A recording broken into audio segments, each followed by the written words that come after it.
स्वाध्याय इयत्ता 7वी विषय नागरिकशास्त्र पाठ 3 संविधानाची वैशिष्ट्ये।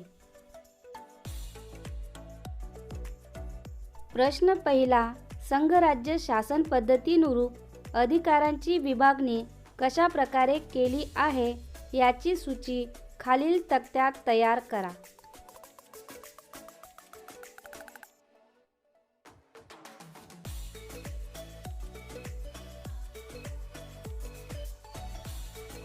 संघराज्य शासन, राज्य शासन दोन्ही शासनांकडे असणारे विषय।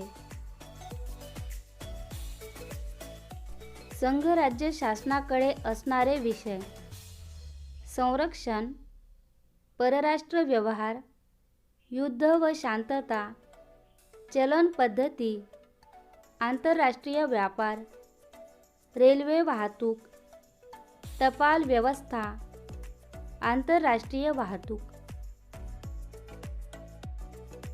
राज्य शासनाकडे असणारे विषय: शेती, कायदा व सुव्यवस्था, स्थानिक शासन, आरोग्य, तुरुंग प्रशासन, राज्यांतर्गत वाहतूक। दोन्ही शासनांकडे असणारे विषय: रोजगार, पर्यावरण, आर्थिक व सामाजिक नियोजन, व्यक्तिगत कायदा, शिक्षण।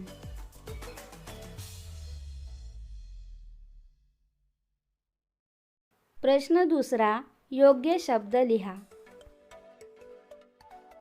1.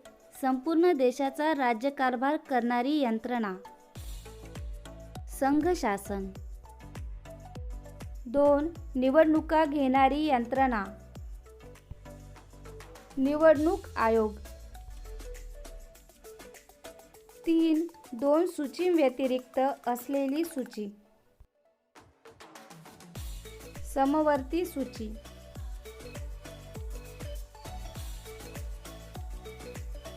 प्रश्न तिसरा, लिहिते व्हा। 1. संघराज्यात 2 स्तरांवर शासन संस्था असतात।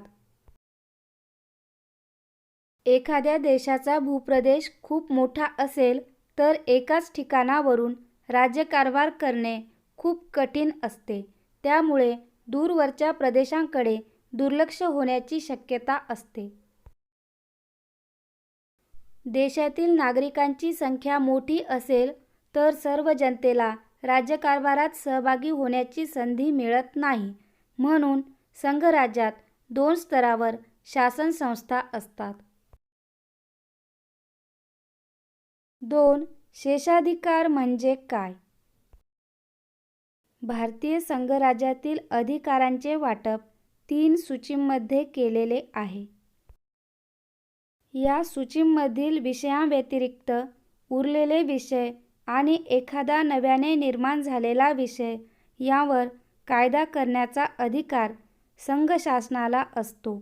या अधिकारालाच शेषाधिकार असे म्हणतात। 3. संविधानाने न्यायमंडळ स्वतंत्र ठेवले आहे। व्यक्तीमधील किंवा राज्य आणि केंद्र यांच्यातील वादग्रस्त प्रश्नांची सोडवणूक करण्यासाठी संविधानाने स्वतंत्र न्यायव्यवस्थेची निर्मिती केली आहे। न्यायालये निरपेक्षतेने दोन्ही बाजू ऐकून न्यायदान करीत असतात। न्यायालयावर कोणताही दबाव येऊ नये म्हणून संविधानाने न्यायमंडळ स्वतंत्र ठेवले आहे। प्रश्न चौथा, स्वतंत्र न्यायव्यवस्थेचे फायदे व तोटे या विषयावर वर्गात गटचर्चेचे आयोजन करा। समाजातील दुर्बल घटकांना इतर घटकांपासून संरक्षण आणि सुरक्षिततेची हमी मिळाली तर त्यांचा आत्मविश्वास वाढतो, त्यांची कार्यक्षमताही वाढते आणि सामाजिक तसेच व्यक्तिगत विकासाच्या प्रक्रियेतील त्यांच्या सहभागातून त्यांचा सर्वांगीण विकास साध्य होतो। यासाठीच स्वतंत्र न्यायव्यवस्थेने माणसाला वेगवेगळे महत्त्वाचे अधिकार दिले आहेत, ज्यामुळे तो स्वतःवर होणाऱ्या अन्यायास वाचा फोडू शकतो, न्याय मिळवू शकतो. दलित अत्याचार विरोधी कायद्याने दलित समाजाला संरक्षण मिळाले. हुंडा प्रतिबंधक कायदा व लैंगिक अत्याचार कायद्याने महिलांना संरक्षण मिळाले. बालकामगार कायदा व शिक्षणाचा अधिकार या कायद्याने मुलांना संरक्षण मिळाले.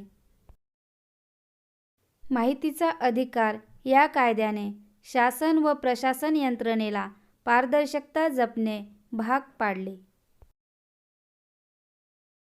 परंतु स्वतंत्र न्यायव्यवस्थेचे ज्याप्रमाणे फायदे आहेत त्याचप्रमाणे तोटेही अनेक आहेत.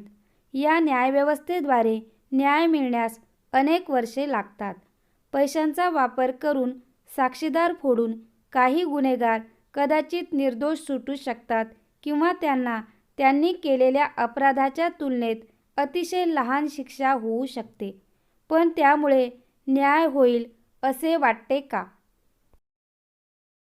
हुंडा प्रतिबंधक कायदा, दलित अत्याचार विरोधी कायदा तसेच लैंगिक अत्याचार विषयक कायद्याचा गैरफायदा घेत काही निरपराधांवर गुन्हे दाखल करण्यात येऊ शकतात.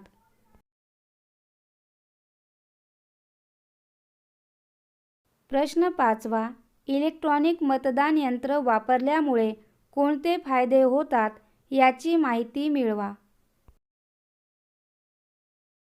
इलेक्ट्रॉनिक मतदान यंत्र वापरल्यामुळे पुढील फायदे होतात.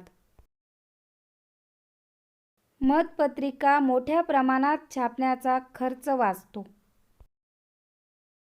छापील मतपत्रिकेत अनेकदा शिक्का मारताना वर खाली असा प्रकार होत असे. मतदान यंत्रात असा प्रकार होत नाही.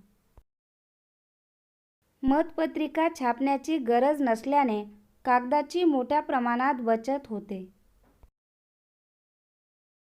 कागद झाडांपासून तयार होतो, त्यामुळे वृक्षतोड थांबून पर्यावरणाचे रक्षण होते. मतदान यंत्रामुळे मतमोजणी लवकर होऊन निकाल लवकर लागतो, त्यामुळे सर्व यंत्रणांचा वेळ वाचतो. इलेक्ट्रॉनिक मतदान यंत्रामुळे मतदानात कोणताही घोळ होण्याची शक्यता कमी असते. इयत्ता 7वी, 8वी, 9वी व 10वी वर्गांचे विविध विषयांचे स्वाध्याय व्हिडिओ पाहण्यासाठी यूट्यूबवर मराठी किंवा इंग्रजीमध्ये स्वाध्याय लिहून समोर पाठाचे नाव लिहा आणि सर्च करा. लवकरच इतर वर्गांचे व्हिडिओ देखील अपलोड करण्यात येतील.